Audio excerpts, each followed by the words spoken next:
এসো হে বৈশাখ এসো এসো, এসো হে বৈশাখ এসো এসো। আসসালামু আলাইকুম সবাইকে। সবাই কেমন আছেন? আল্লাহ সবাইকে সুস্থ রাখুক, ভালো রাখুক, এই কামনাই করছি। তো আমাদের এখানে মুষলধারে বৃষ্টি হচ্ছে, দেখতেই পাচ্ছেন। যদি এটা আমাদের বৈশাখ গতকালকে গিয়েছে, এটা এখানে বৃষ্টিটা আজকে হয়েছে। আমি আসলে আগেই যেহেতু ভিডিওটা ভয়েস ওভার দিতে বসবো, ওই টাইমেই দেখি মুষলধারে বৃষ্টি হচ্ছে। ভাবলাম এটারও একটু ভিডিও অ্যাড করা যাক এর মাঝে, এই আর কি। কেমন আছেন সবাই? আমরা আছি আলহামদুলিল্লাহ, আল্লাহর রহমত অনেক অনেক ভালো আছি। চলেন যাই দেখি আমার জাদুর বাক্স থেকে আজকে কি বের হয় বৈশাখের জন্য। এই তো প্রথমেই একটা ইলিশ মাছ বের হয়ে গেছে। আসলে আমার হাজব্যান্ড ভর্তা লাভার না, বাট তারপরেও যেহেতু বৈশাখ একটা দিন আসে যেই দিন আমরা সবাই একটু খাবারের ক্ষেত্রে একটু বাঙালিয়ানা রাখার চেষ্টা করি বলতে এখন ভালো লাগে, সবাই করে, নিজেরও করতে ভালো লাগে। বিদেশে আছি বলে কি দেশের ফিল নিব না? এই তো আমার শুরু হয়ে গেছে ভর্তার আয়োজন। যদিও আমার এটা একটু 2 পার্টে করতে হবে। 2 পার্ট বলতে আজকে পুরাটা দিতে পারবো না, কারণ পুরাটা দিতে গেলে অনেক বড় ভিডিও হয়ে যায়, আর এত বড় ভিডিও আপলোড করা যায় না। তো যাই হোক, এই যে আমি প্রথমে ইলিশ মাছ বের করে সেটা একটু ভিজিয়ে রেখেছি। তো তারই ফাঁকে আবার শুকনো মরিচের প্যাকেট খুলেছি, একটা শুটকির প্যাকেট খুলেছি। কারণ এগুলো আপনার ভর্তা আইটেম এমন একটা যে আপনার গোছাইতেই টাইমটা লাগে। একবার যদি গুছিয়ে ফেলতে পারেন তাহলে কাজ হইতে বেশি টাইম লাগে না। এই তো আসলে ভিডিওটা এমন যে আমরা কাজ করছি সেটা তো আর ফুললি দেখানো সম্ভব হয় না, এবং দেখানো যায়ও না। তো আমরা গোছানোর পরেই কিছু কাজগুলো দেখাই, তাই তো। এই যে ইলিশ যে পরিষ্কার করেছি, কেটেছি, মশলা দিয়ে মাখিয়েছি, সেগুলো কিন্তু কিছুই আপনাদের দেখানো হয়নি। সরাসরি ইলিশ যে সরিষা তেলে চলে গিয়েছে সেটাই শুধু আপনাদের দেখানো হচ্ছে। ও আচ্ছা, আমি আবার একটু লাল চুড়ি পরেছি, কাচের লাল চুড়ি, নতুন যে এখন ট্রেন্ড এসেছে। তো সেই চুড়ি আমি শব্দ করে, ঝুনঝুন করে, সেই ঝুনুটা নেইনি। আমি শুধু কাচের চুড়ি নিয়েছি। তো এই তো আমি এক চুলায় শুকনো মরিচ ভাজতে দিয়েছি, আর এক চুলায় কেসকি মাছ কষাচ্ছি, আর একটা চুলায় আমি ইলিশ মাছ ভাজবো, বেগুন ভাজবো। মানে আসলে আমার এক হাতে আমার যতটুকু সম্ভব করার ততটুকুই করব, কারণ আমার রান্না বান্না শেষ করে তো আবার ছোট ছেলেকে স্কুল থেকে আনতে যেতে হয়। আসলে করতে তো মন চায় অনেক অনেক কিছু, পারি না পারি, যাই হোক, স্বাদ হোক না হোক, বাট খাবে কে? যা আমি প্রথমেই বলেছি, রায়ানের বাবা ভর্তা লাভার না, আর একা নিশ্চয়ই এত কিছু খাওয়া যায় না। এই যা করেছি তাই আমার 2-3 দিন ধরে আমার একারই খেতে হবে। কারণ বাচ্চা কাচ্চা তো আরও ধরবে না। তো যাক, আলহামদুলিল্লাহ, তারপরেও মানে ভালো লাগা কাজ করে যে আমি একটা জিনিস করতেছি, সবাই করে, আমিও করতেছি, ভালো লাগে, দেশের একটা ফিল পাই। এই তো এই তো আমার ইলিশ মাছ ভাজা শেষ, পুরোটা তো আর দেখাতে পারিনি। তো এই যে বেগুন সেট করে বসাই দিছি। তা আমার কাছে মনে হচ্ছিল 2-1টা বেগুন হয়তো একটু বেশি হয়ে গেছে। যাক, এটা কোনো ব্যাপার না, ঠাসাঠাসি করে বসাই দিলেই হয়ে যাবে, কারণ ভাজতে দিলে তখন অটোমেটিক্যালি ছোট হয়ে যায়। আমার বেগুন ভাজাও শেষ, এখন আমি একটু পটল ভাজবো। এই তো পটল ভাজাও চুলায় দিয়ে দিছি।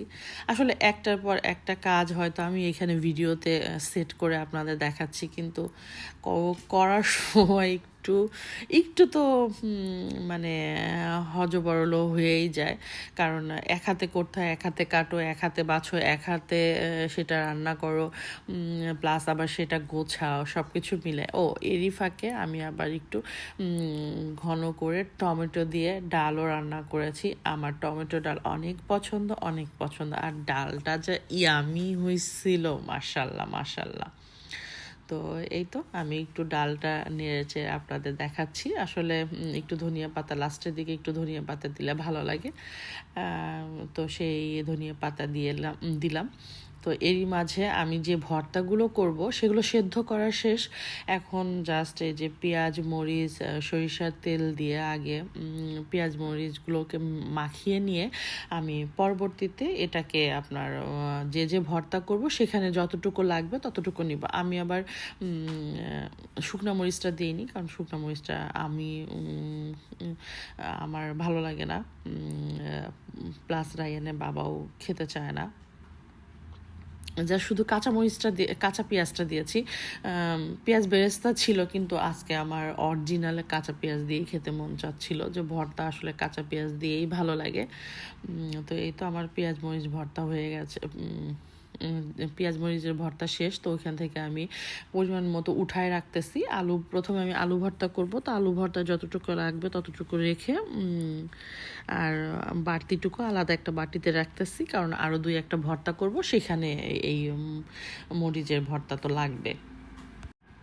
এই তো আমি আবার পেঁয়াজ মরিচ ভর্তার সময় ধনিয়া পাতাটা দিই না। আমার কাছে মনে হয় ধনিয়া পাতা বেশি চ্যাটকায় ফেললে ওটার ঘ্রাণ, মানে পানি উঠে যায়, ঘ্রাণ চলে যায়। আর পরবর্তীতে দিলে, মানে লাস্টের দিকে দিলে ওইটা ধনিয়া পাতাটা আস্তে আস্তেও থাকে, প্লাস আপনার ঘ্রাণটা অটুট থাকে। আমার কাছে এটা মনে হয়। এক একজনের কাছে ভাই এক এক ধরনের সুবিধা, এক এক ধরনের ভালো লাগা। তা আমার যেটা ভালো লাগে আমি সেটাই করি। লাল চুড়িগুলো কি সুন্দর লাগতেছে না, মাশাল্লাহ মাশাল্লাহ। আমার চুড়িগুলো এত পছন্দ হয়েছে, আমি অনেক শখ করে চুড়িগুলো নিয়েছি। এবং আমি দেশে থাকতে, আমার বিয়ের পরে যখন আমি ইডেনে পড়াশোনার জন্য যেতাম, আমি মাঝে মাঝেই চুড়ি নিয়ে আসতাম। এটা আমার শাশুড়ি খুব ভালো করে জানতো। তো আমি বাসায় ঢোকার পরেই বলতো, আজকে কি নিয়ে আসছিস, আজকে কি চুড়ি নিয়ে আসছিস, দেখি দেখি কি কালার নিয়ে আসছিস। আমার শাশুড়ি আমার সাথে ফান করতো। তো যাক, এই যে ভর্তা করতে করতে, গল্প করতে করতে অলরেডি আমি বৈশাখের আয়োজনে যে গুছিয়েছি সেগুলোতে ভিডিওতে চলে এসেছি। আসলে এত কিছু তো আর পুরা ভিডিও করে আপনাদের দেখানো সম্ভব না, তো জাস্ট দুই একটা জিনিসে আমি ভিডিও করেছি, যে আমি যখন খাবার ডেকোরেশন করব তখন তো অটোমেটিক্যালি সবাই দেখতে পারবেন। এই তো প্রথমে ছিল পান্তা ভাত, তারপরে ডিম ভাজি, তারপরে বেগুনের চাক ভাজি, আলু ভর্তা, শুটকি ভর্তা, পটল ভাজি, ডাল, ইলিশ মাছ ভাজি, তারপর টমেটো ভর্তা। আমি আবার একটু দেশ থেকে পাখা নিয়ে আসছিলাম, সেই পাখা আর আমার চুড়ি, তারপর হাতের কাজ, লিপস্টিক, এগুলো দিয়ে সাজিয়েছি। আমি আবার নিজের হাতে ঘুড়ি, চরকি এগুলা বানিয়েছিলাম, তো সেগুলো একটু ভাবলাম সাজিয়ে দিই। তো আচ্ছা, ভর্তার মধ্যে আরও ছিল সম্ভবত, হ্যাঁ, এই যে এটা ধনিয়া পাতা ভর্তা, 5 পদের ভর্তা ছিল, 5 পদের না, 4 পদের ভর্তা ছিল। ধনিয়া পাতা ভর্তা, টমেটো ভর্তা, আলু ভর্তা, আর একটা কি, আচ্ছা, শুটকি ভর্তা। 4 পদের ভর্তা ছিল। আর বেগুন আলু দিয়ে কেচকি মাছের ওটা কি বলে, কেচকি মাছ ছিল, চচ্চড়ি বলেন, পুরপোড়া বলেন, যেটাই বলেন সেটা ছিল। ডিম ভাজি ছিল, বেগুনের চাক ভাজি ছিল, টমেটো ছিল, ইলিশ মাছ ফ্রাই ছিল। এই তো টোটালে সম্ভবত 5টা 6টা 7টা 8 9 10, টোটালে সম্ভবত আমি 10টা আইটেম করেছি, আমি যদি ভুল না হই। মানে ডাউলটা দিয়ে বলতেছি, ডাউলও তো রান্না করতেই হয়েছে। তো 10 পদ। এই তো আমি আবার একটু আমার চুড়িরও ঢং করতেছি। আমার চুড়ি এত ভালো লাগে, এত ভালো লাগে। এইখানে আসলে দেশের যেটা আপনি অ্যাভেলেবেল পাবেন, এখানে তো সেটা পাবেন না। আবার দেশ থেকে যে আনাবেন সেই সিস্টেমটাও তো আর অ্যাভেলেবেল নাই। যাদের লোকজন যাওয়া আসা করে তারা সহজে একটা জিনিস আনতে পারে, বাট আমি আসলে আনতে পারি না, কারণ আমার পরিচিত তেমন কেউ নেই। এই কারণে এই তো আমি ফুল ভিডিওতে দেখানোর চেষ্টা করছি যে আমি কি কি করেছি না করেছি। আমি যা করেছি আমি তাতে আলহামদুলিল্লাহ আলহামদুলিল্লাহ অনেক খুশি, অনেক খুশি। এই যে আমি দেশ থেকে যে পাখাটা এনেছিলাম সেটা একটু হাওয়া করলাম, ওমা হাওয়া করতে গিয়ে দেখি যে আমার ঘুড়ি উড়ে যাচ্ছে। তো যাই হোক, আপনাদের বৈশাখ কেমন কাটলো অবশ্যই জানাবেন, এবং আমার বৈশাখের আয়োজনটা কেমন হয়েছে সেটাও জানাবেন। ভালো হইলে ভালো বলবেন, খারাপ হইলে খারাপ বলবেন। এই তো আমি আবার একটু বিকালে রায়না বাবা কাছ থেকে আসার পরে বের হয়েছিলাম। তো পুরাটা তো আর সব ভিডিওতে একসাথে দেখানো সম্ভব না। আজকে এ পর্যন্তই। আপনারা সবাই ভালো থাকবেন, আমাদের জন্য দোয়া করবেন। পরবর্তীতে আবার দেখা হবে। খোদা হাফেজ।